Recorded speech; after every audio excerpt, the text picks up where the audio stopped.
This is the Ground Game Podcast, where we cover politics from the ground up. Here are your hosts, Tom LoBianco and Patrick Pfingsten. Yo, shining sea from polling place to polling place. This is the Ground Game Podcast. I'm Patrick Pfingsten. Tom LoBianco is here. He is the national political reporter behind 24site.news, which is the great newsletter on national politics. I'm an old political hack that's worked Republican campaigns before I got kicked out of the party because I was against a certain orange guy. And we decided to come and talk about politics with you, because we feel like it's important that instead of the top-down conversation the national media always wants to have, Tom and I both know that the real conversation that decides elections in this country are from the ground up, and that's why we're here. I'm pumped. Dude, I'm so excited for this, man. We've been talking about this for a while, and I love seeing this come to fruition. We came up the old way, starting out in the States. And something that I have talked about over the years with my national campaign sources, and one of the ways I've always got very good reporting out of them, is by speaking that language, by understanding that, look, we go to, if you talk about Virginia, for instance, Richmond is not the same thing as Nova. All right. And then if you want to get down to the, Hampton Crossroads, Norfolk, you're going to get different things. So I'm really pumped for this format. I think we're filling a crucial need in the national discussion right now. Coming up on the show today, we'll talk to Josh Smithley, somebody you may not have heard of, but he's become kind of a Twitter phenomenon in this cycle as someone who has really dug into numbers, specifically in Pennsylvania. And Tom and I both know this race could very well be decided in Pennsylvania. So we'll talk to Josh coming up. Also, just super impressed. He's hard of hearing. So there's a little bit of a challenge in his conversation, but he does an awesome job talking with us. We hope you'll enjoy that. So, Tommy, what do you say we get into it? Let's do it, baby. First down. All right, first topic. Let's talk about Kamala on Fox.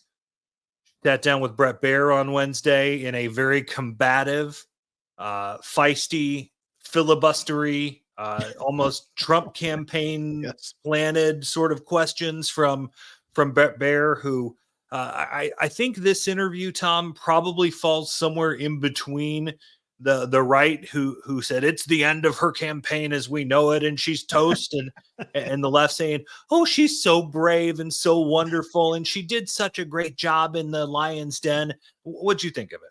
I thought she did pretty good, all things considered. And frankly, I think, it would probably behoove her to do more like this. Maybe not, in such a partisan outlet as Fox News, but look, she showed more range. I thought the filibustering was a little bit ridiculous, but also the ability to complete a sentence, speak coherent thoughts, in a tough environment, I thought worked well for her. I have a hard time blaming her for the filibustering, though. I mean, one, she knows that she's just going to keep getting pounded. So why not say what you want to say? Essentially, as someone who's done campaign PR, I told my candidates, pivot and say what you want. Pivot and talk about what you want to talk about. And that's what she did, because it was very evident from the first minute of that interview that Baier wanted to get her. Yeah. You know what? I was reading, and I love reading, and I'm sure you read them too. Tegan Goddard, Political Wire, has been doing this for forever.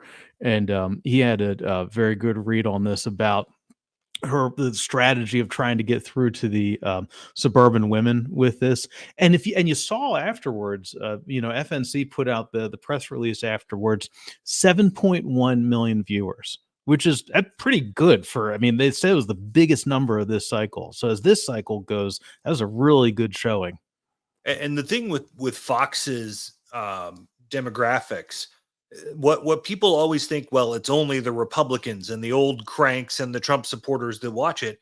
If you really dig into Fox's numbers, there are as many Democrats watching Fox News as there are MSNBC and CNN, and maybe sometimes even combined. So there was a serious window for her to reinforce Democrats and to reach out to those Nikki Haley disaffected conservatives, the people like me, right? The people who voted for Haley in the primary, but aren't sold on Harris at this point. I just don't know that she gave them anything in that instance that said, that's my girl.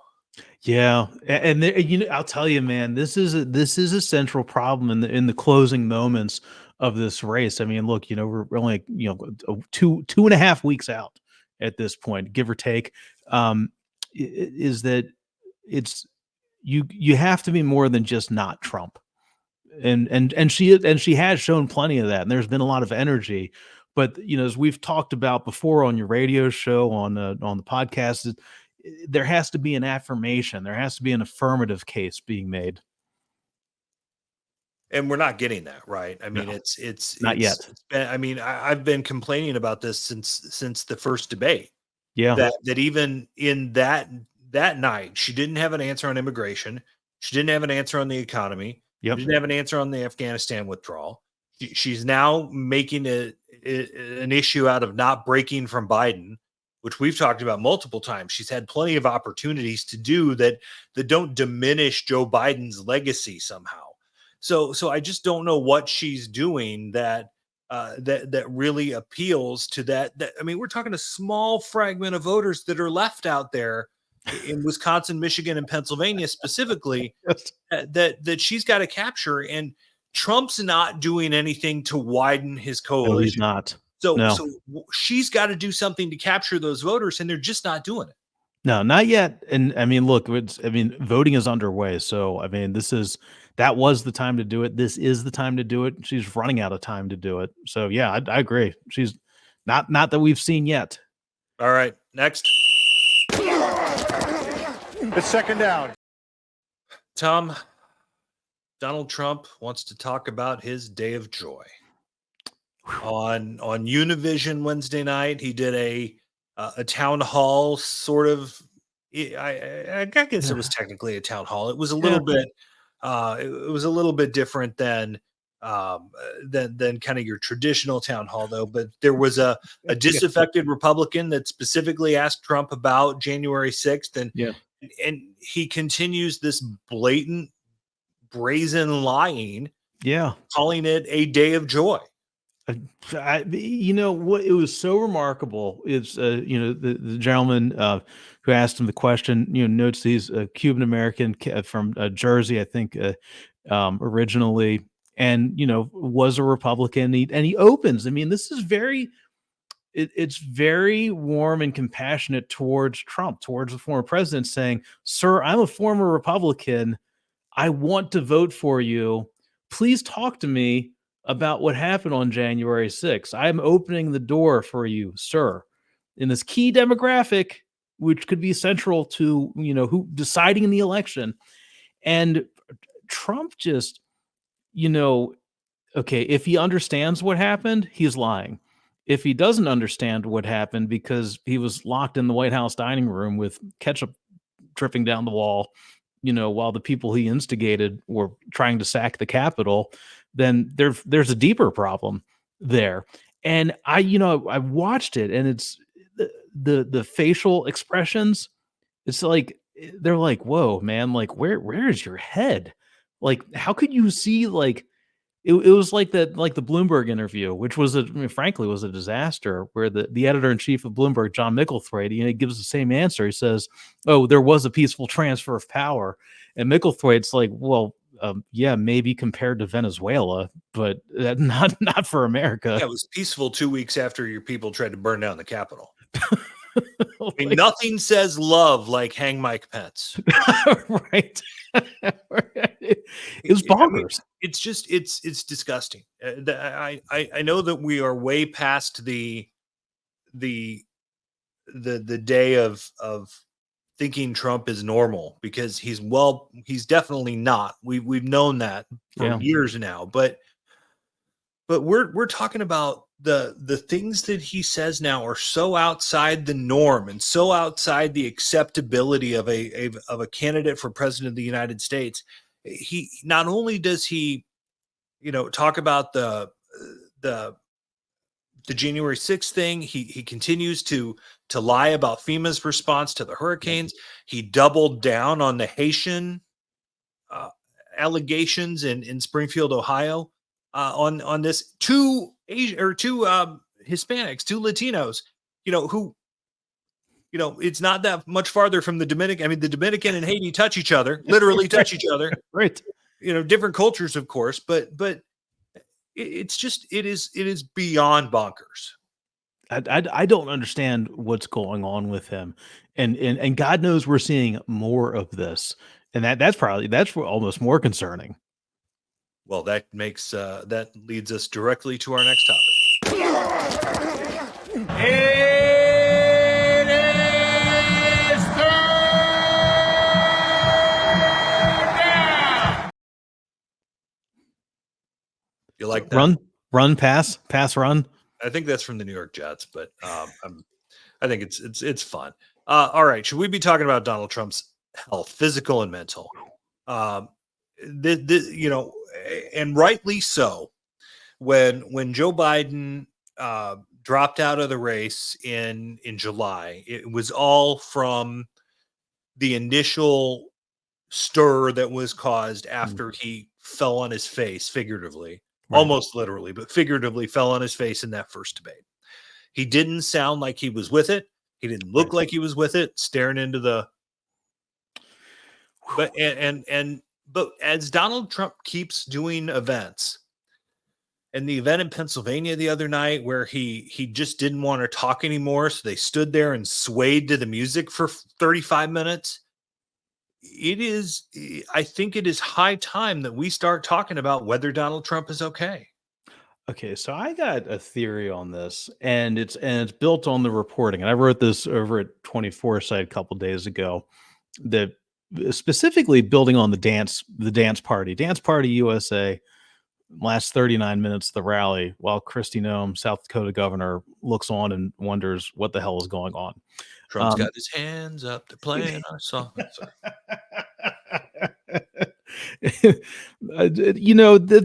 That one, based on my reporting, by talking with my sources inside the campaign, people have been around for a while, was concerted. It was on purpose. But then you watch this rally in Georgia where his teleprompter goes out and he kind of spins off into this loop. He's like, well, we're going to 32 days, we're win 32 days, win. Oh, the teleprompter cuts off. That's kicked off. It's kickbacks. It's kickbacks, a lot of kickbacks, 32 days, kickbacks. And I'm like, whoa. I'm like, wait a minute. Did somebody pour water on the Trump bot? Is it like, what's going on here? But I think we also need to be talking about his physical health, right? He's 78 years old. So he is already he is now, with Biden out of the race, the oldest nominee in the history of this country. He does not eat well. He eats more Big Macs than I do, and I'm a fat boy. And doesn't exercise unless you call riding around on a golf cart exercise. Not even getting that these days. Yeah, and we've seen that the Secret Service isn't letting him play golf right now, and he's out on the road anyway.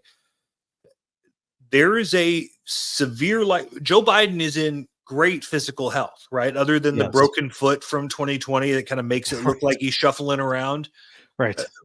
Which made him look older than I think he actually is physically.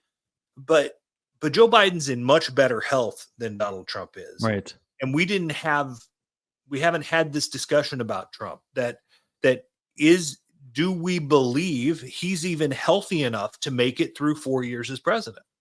I wonder, and this is something I've been debating with sources. I wonder if this is landing in exactly the wrong time for Trump, because this is the closing argument time. This is the closing, days of the 24 race. People are out at the polls right now in all the critical battleground states, early voting, casting their ballots, and they're hearing about this. They're witnessing this guy in decline. Exact moment they're going apparent decline. We don't know, but it sure looks like something's wrong. Something's up. I mean, we can't say we're not doctors, but it certainly doesn't look like everything's right. Yeah, we're not doctors, but also normal people, and Trump, even before, did not spin off into La La Land, periodically. It was never like this before.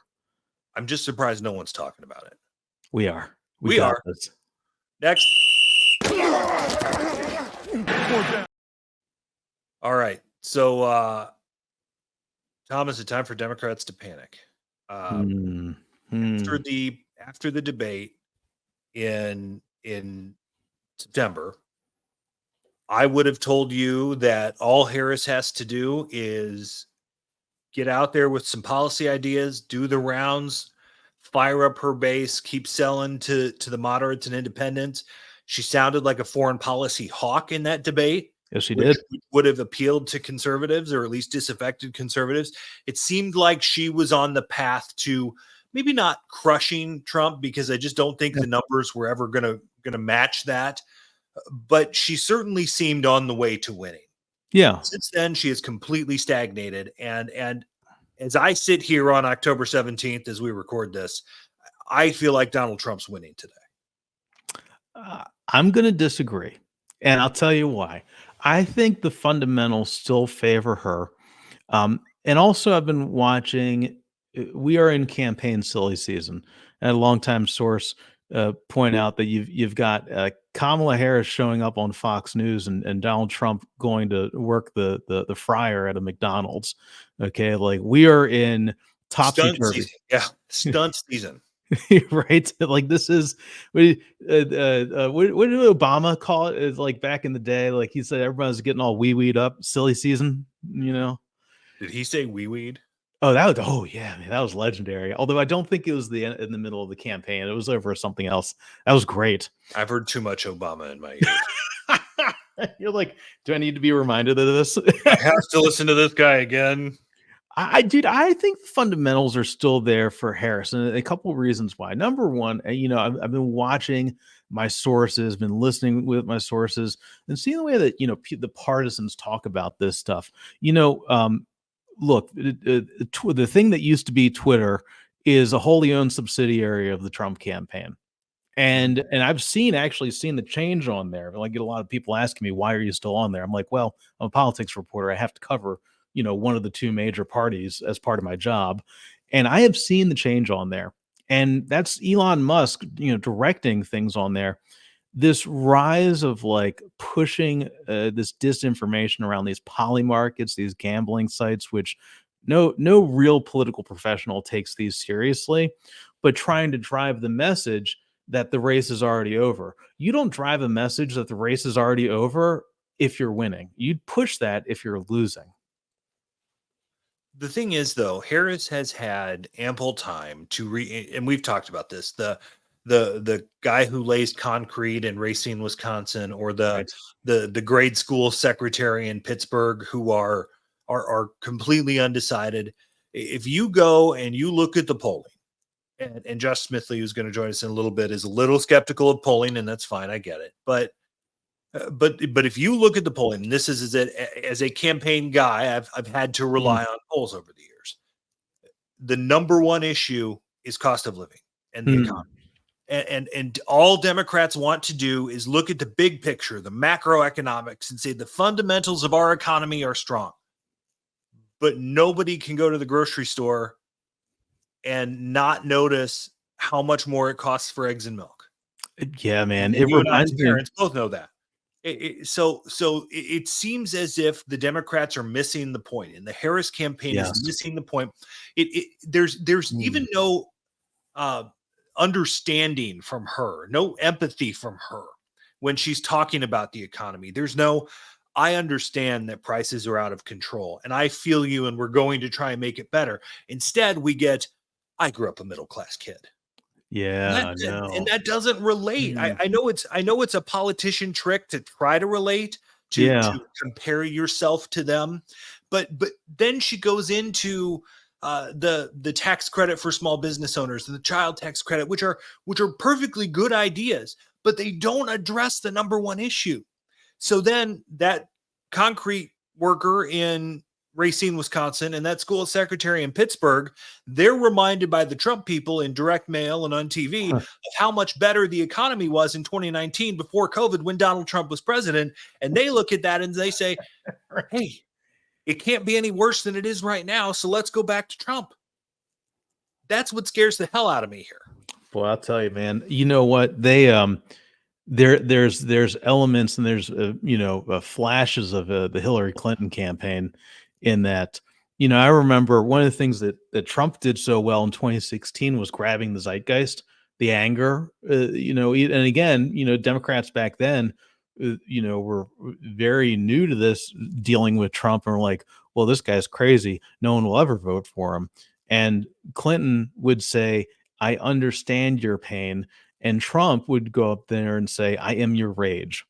And I see a lot of that here again with Harris. Now, I do think, though, there are a couple of. But there's not even the understanding. There's not even the empathy. Like Hillary feigned empathy because I don't know that she actually has emotions. But Harris isn't even feigning empathy. She's just saying, she's doing the old politician trick of, here's how I relate to you, and here's my plan. Yeah. Even though it doesn't actually relate to anything.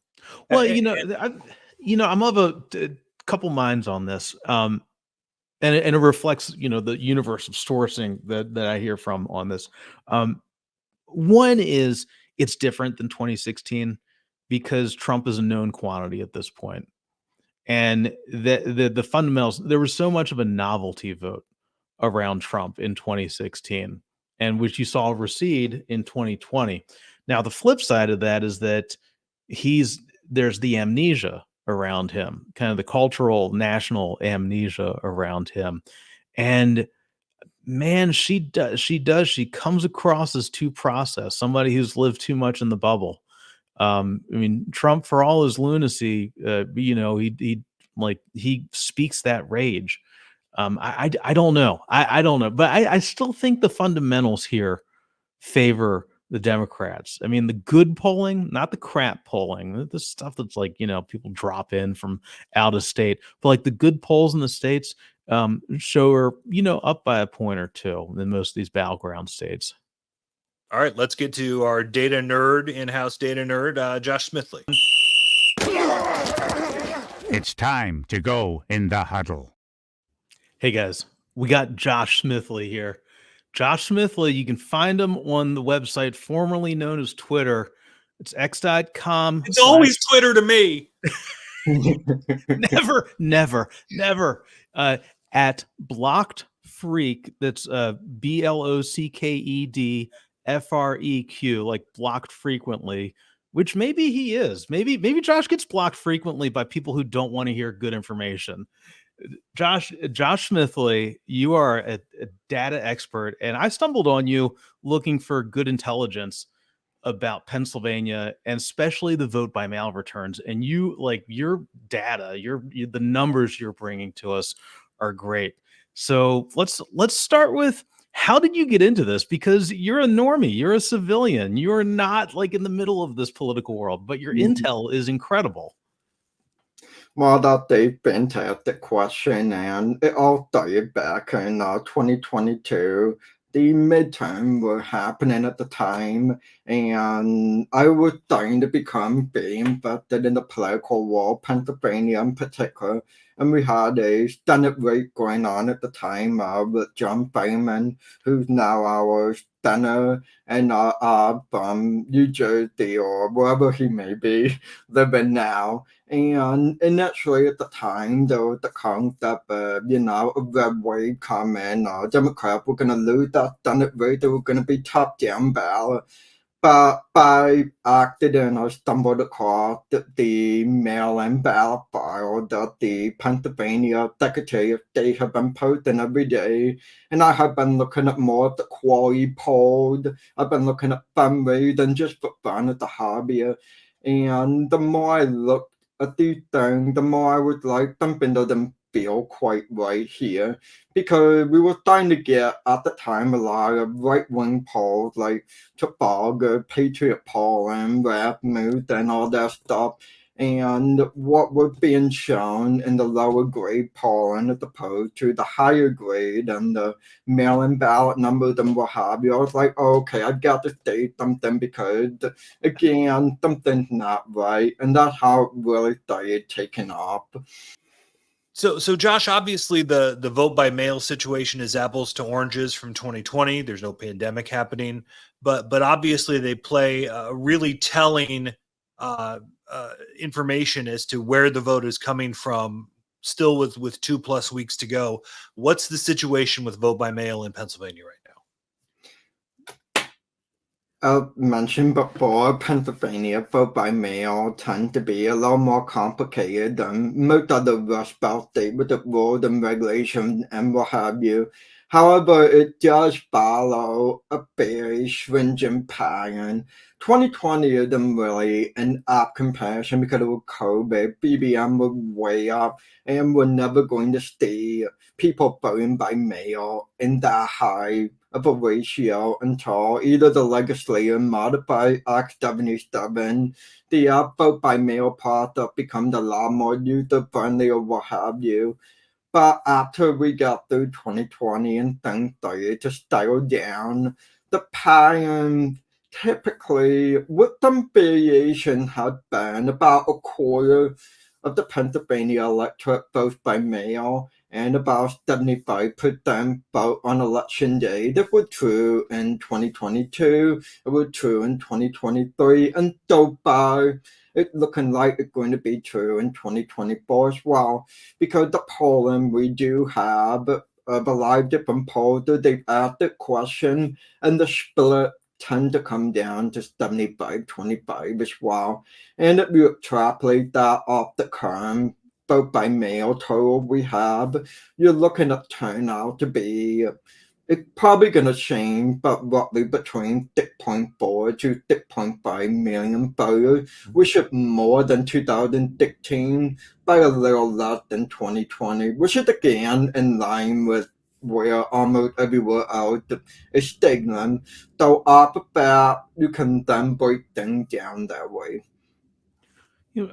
Josh, one of the things you tweet about very often is you call it the Democratic firewall. What is that? So, you know how in Nevada, John Walton is famous for his firewall and how he can usually dot out the winning candidate by modeling turnout and split space off of his firewall. The Pennsylvania firewall is in some ways similar, though vote by mail in Pennsylvania is highly partisan. Now, there are going to be some voters who request a ballot who are Republican that vote for the Democrat and vice versa. That's pretty typical. But what I found in analyzing the split from previous years, it tends to become close to a wash. Or in the case of exceptional candidates, where they win twice as many votes of the opposite party as they do in the reverse with the opposing candidate, it also becomes fairly easy to moderate. And on top of that, there's a third category besides Democratic ballot and Republican ballot, the indie ballot or MPA. Now they're nowhere near on the scale of Nevada, but these are also very consistent. They typically break 70-30 for Democrats because the type of people who register MPAs in Pennsylvania, they tend to be younger in the age 18 to 24, 20 to 30. They tend to be less conservative. Their views don't really align with a lot of the voter casting for down ballot races, so that is also fairly easy to moderate, add to the firewall, and extrapolate from there. And so when you take the firewall and you apply it to election day versus vote by mail, you get the range of what turnout is going to be, and you get an idea of how many ballots roughly, because you can't be that precise on a decimal level, but you get a good idea of how many votes Republicans would need on election day to overcome that firewall. And it just so happened in the last 2 years that had not been possible for them because, for example, in 22 and 23, based on the Democratic firewall of these years, Republicans needed to win the election day vote by 20, 25 points. They ended up only winning it by 10. So they came up way short. And we only rated it by 5, 7, 15 points, depending on what rate it was. So that's how it mapped, though. I have this sinking feeling, at least sneaking feeling, if not sinking, but probably sinking nonetheless, that we're going to be watching Pennsylvania results for days after November 5th, likely because of how long it's going to take to count mail-in ballots, absentee ballots, that sort of thing. Where should we be watching, especially whenever they put like the big map up on CNN? What counties, what areas? Everybody thinks, Philadelphia and Pittsburgh are the be all end all, but where in Philadelphia or where in Pennsylvania should we be looking for? So good news on that front. The wait is not going to be as long as 2020. There are a lot left. From your mouth to God's ears. Yeah. There are those of us that are afraid of protests in Harrisburg. So you just make us all feel better. Yeah, that's definitely not going to happen. I promise you that. Like, I would just skim from heaven and tell you, vote by mail count, and it's not going to take that long. And there are a few reasons for that. One is that there's way less volume than 2020, because in 2020 we had millions and millions and millions of ballots. Like, for example, over 2 million votes for Biden were cast by mail in 2020. This year, Harris will probably be lucky to get maybe half that. About and reduced the processing time significantly, but a lot of defenders who are counting ballots when the polls open at 7 a.m. on election day, or 8, I'm sorry, the whole thing, I lose track of which day it was, but yeah, when the polls open, they'll start counting, and they'll keep counting until they're finished. On top of that, a lot of counties have doubled, triple, even quadrupled their staffing from 2020. They've also invested in better ballot counting machines that are 4 to 5 times better than what they were using in 2020. They've also developed some new internal processes to speed up that count. So unless the presidential race is like a tenth of a point or half a point, we'll probably know the result within 24 to 48 hours top, I would say. So you said where to watch in Pennsylvania. A good example of that speed is Allegheny County. It's going to be the first big drop of the night to watch because they usually finish by the time the poll closed on election night with the vote by mail counting. And so you have the mother load of over 200,000 BBM ballots dropping from Pittsburgh, and it all comes in at 8 p.m. on poll close, and that's been the case for the last 2 to 3 years. It might take a little longer, but this year, but they expect to be able to post these results within the hour of poll closing, and then most of the other larger county with BBM ballots, they will drop in batches throughout the night every hour or so, and they're much smaller in scope. And once we get through we'll start to have a really good idea of where things land. So they're going to be wanting to watch Allegheny County first thing election night. They're going to start it off. And then some of the world are going to start reporting. And within we're going to look at 2 things. What did the split look like in Allegheny County upon poll closing? Because we need to know is, will Harris do a little better than Biden there? If that's true, she's probably going to be fine.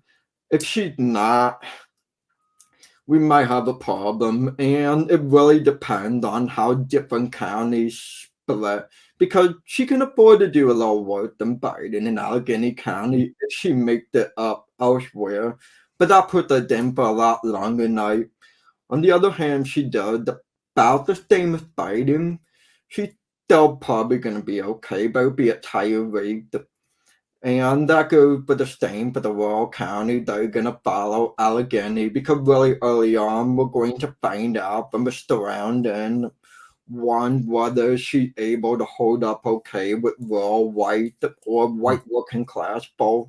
If she's close to 2020 level, she'll probably be fine. If not, we're going to have to look to southeastern Pennsylvania, which is where the suburbs are. They've been up trending for a while, and that will put her down for a longer night. It'll really depend on how Allegheny and the surrounding rural report first.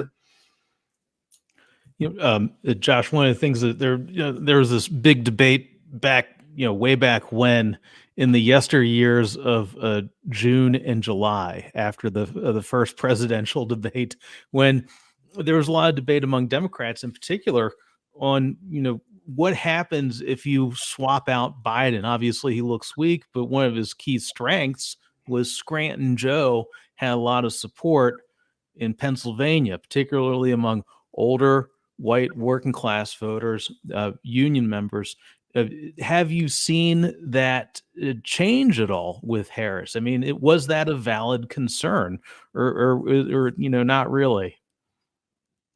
Shockingly, it may or may not be validated in November, but the polling and the internal we do have show her holding up fine with white in Pennsylvania. It's a big reason why she's now leading and high quality polls of the state. Not say high quality because there's a very big difference between that and Patriot polling or whatever you want to put out there.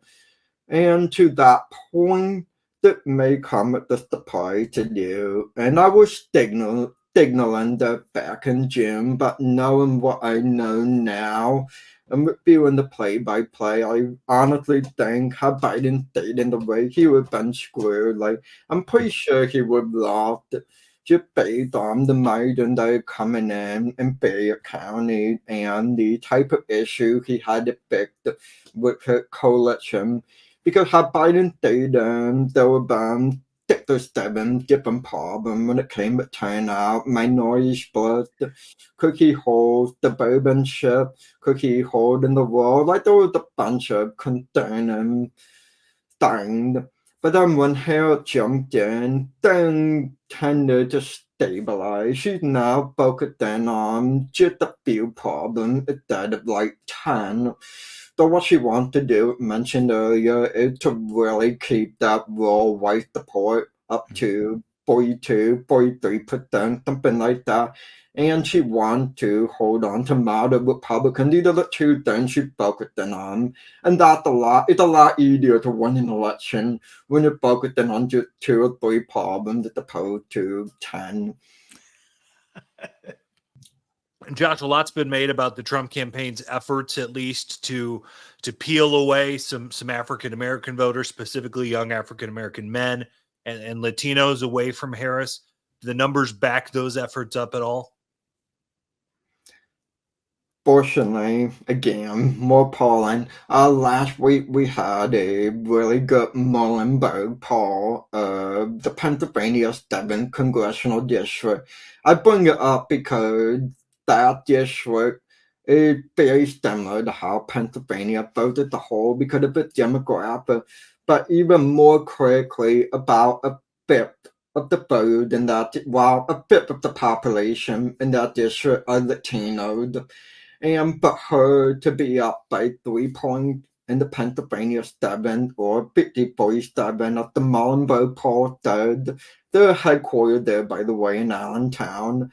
And for her to have that kind of margin, she will have to do about the same with Latino to Biden, or stay very little slippage there at that. We've also had the mother polling that suggests her holding up in the mid-60s, the boy with Latinos in Pennsylvania. I don't see anything significantly concerning about Latino the concern, but they're not a monolith. Like, they're a lot different if we go to Texas or Florida, what have you. So yeah, Latinos are okay as far as I'm aware. When it comes to black, we've had a lot of oversample of Philadelphia in particular because it is where most of the black voters in Pennsylvania live. The New York Times, Deanna, given some people a heartburn recently, but they did some major oversamples of Philadelphia, and they found the margins in the state are more or less very similar to 2020, which was suggest minimal slippage. Do I think Trump could peel off a little bit of the black vote? Maybe, probably a point or two, something like that. But I don't think you're going to see a significant shift on the scope that some people like to imply. You are not going to see black vote for Trump with 20% the vote. That's ridiculous.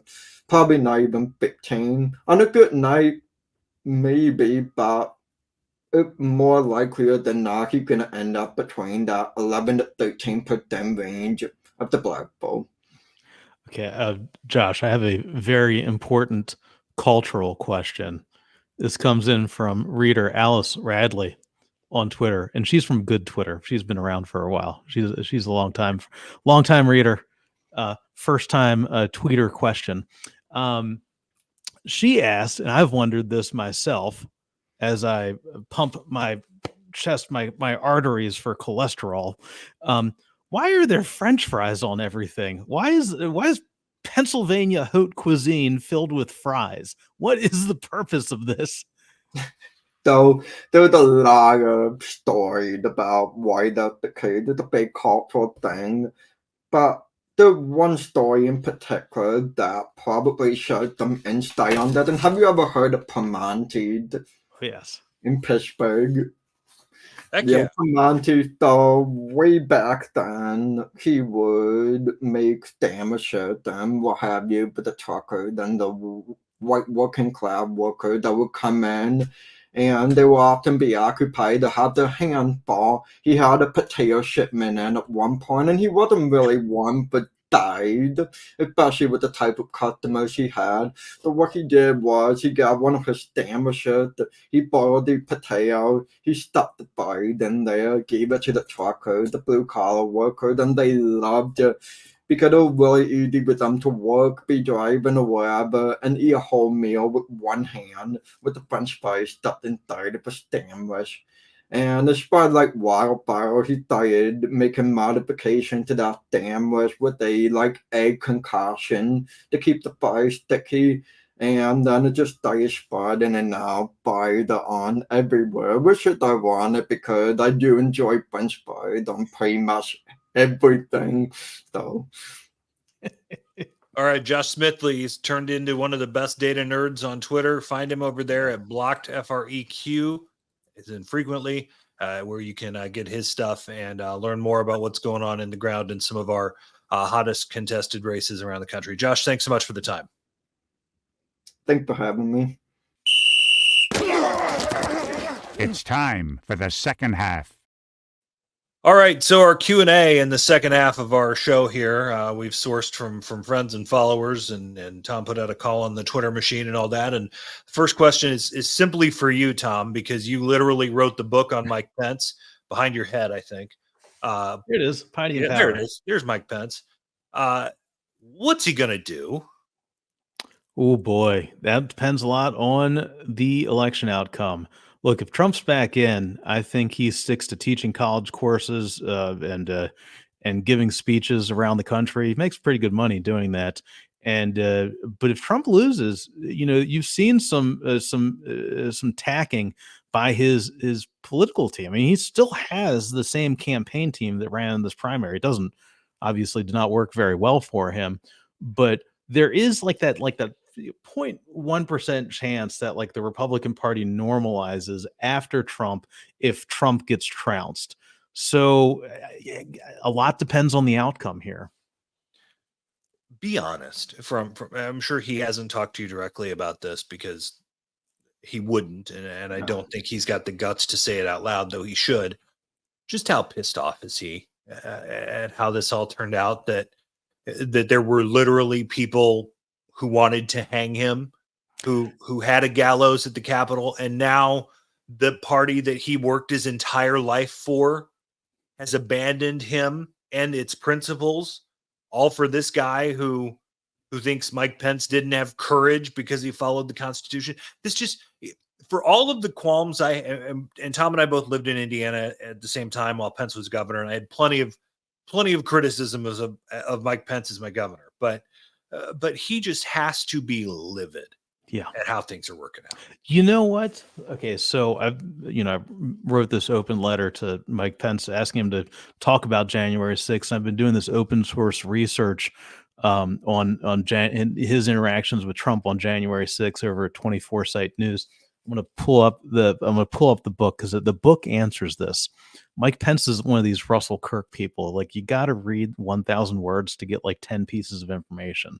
Okay.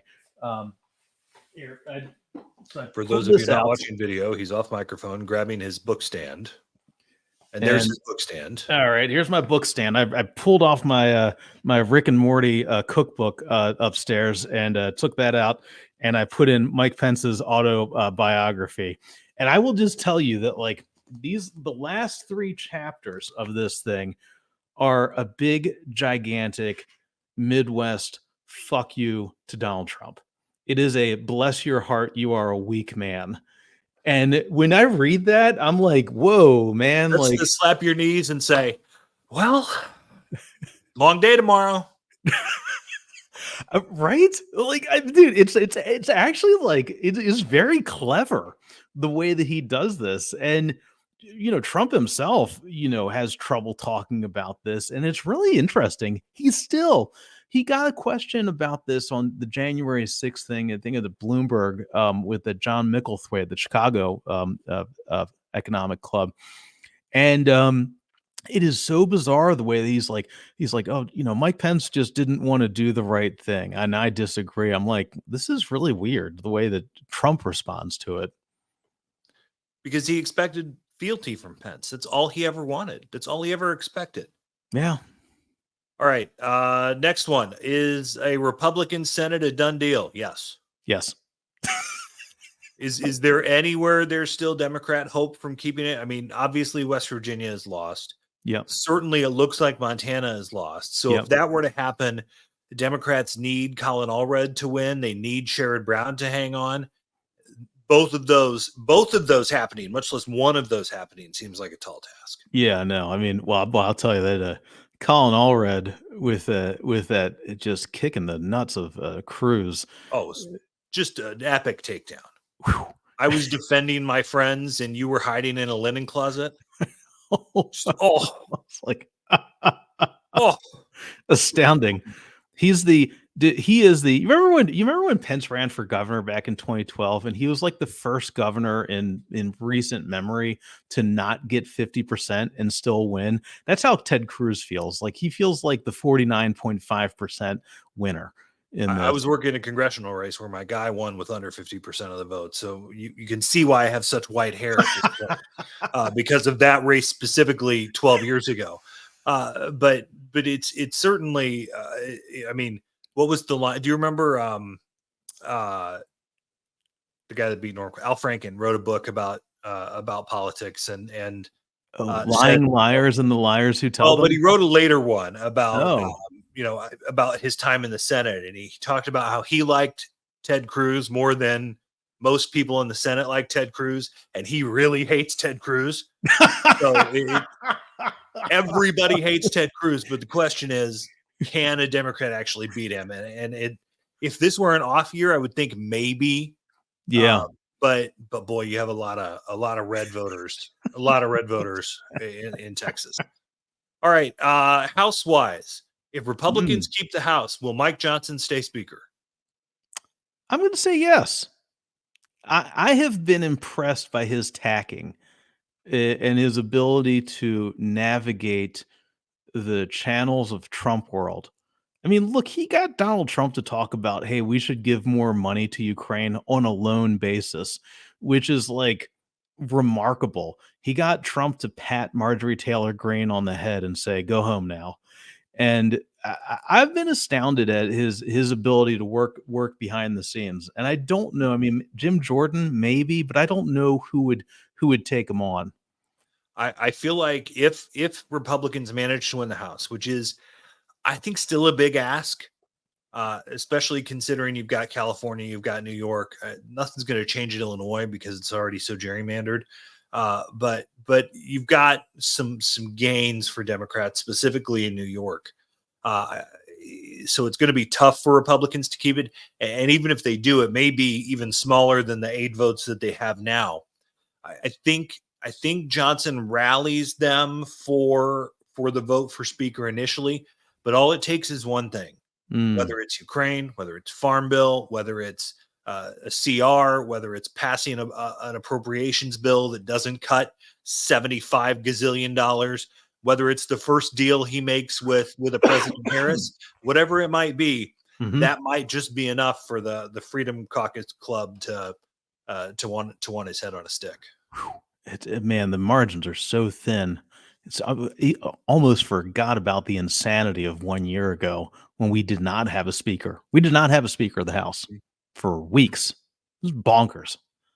Yeah, I remember talking to a freshman, almost freshman congresswoman from Illinois, Nikki Budzinski, who's been a really good moderate stalwart in her first term, and we were talking during that stretch of not having a speaker, and she's just like, I just want to get sworn in, man. It was wild. All right, we did a lot of Pennsylvania talk today, so here's the question: Pats or Geno's? Oh, wow, man.